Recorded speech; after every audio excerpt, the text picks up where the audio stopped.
Protesters march with a long line of pictures showing the faces of every victim of gun violence since Columbine. Hundreds of thousands of people gathered in the streets of Washington, D.C. to protest gun violence and demand stricter laws on gun control.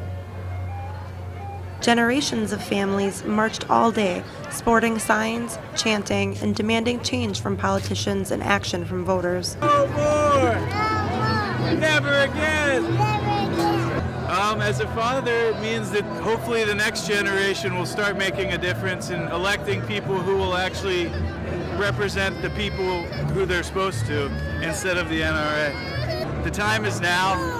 They have to make a difference, and kids have to be able to go to school without getting shot. The streets were awash with a sea of signs, some asking for peace, others questioning why our children are dying, and others questioning the actions of the NRA. I'm all for guns. I mean, I have a shotgun. I love going sport clays shooting and stuff, but I would definitely choose my child over my gun. But it's just common sense what we're asking, what the kids are asking. We don't want our kids afraid to go to school. They shouldn't be afraid to go to school. That's not why they go to school. We had to come. Our children are being killed. I'm 91 years old. This never happened 50 years ago. It is alarming. It is unbelievable that our Congress is not doing what it has to do to protect our children. Therefore, we have to come out and demand that the laws be changed.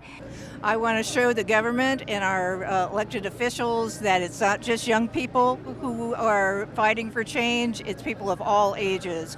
And I want them to take notice at how many people are out here. I haven't marched this much since I was in college. Children as young as 7 talked about going through active shooter training and what they have to do to prepare for an armed intruder. We hide in our lockers, we turn the lights off so the strangers can think like we're on a field trip. And how does that make you feel having to do those types of exercises? Nervous. Like blinds closing down our windows so they can't see us, and we hide under the tables. How does that make you feel when you have to do those exercises? Scared if it really happens. I'm marching because it's just, I saw a sign that said there's like 17 gun deaths in Finland the past year and like 9,500 in America, and I just was inspired. I say, I'm not going to let this happen. That could be me one day. Here in Washington, D.C. at the March for Our Lives campaign, it's more than just students standing up for gun control. People of all ages and generations are here to support the survivors of the Parkland shooting. For Media Milwaukee, I'm Ariel Goronja.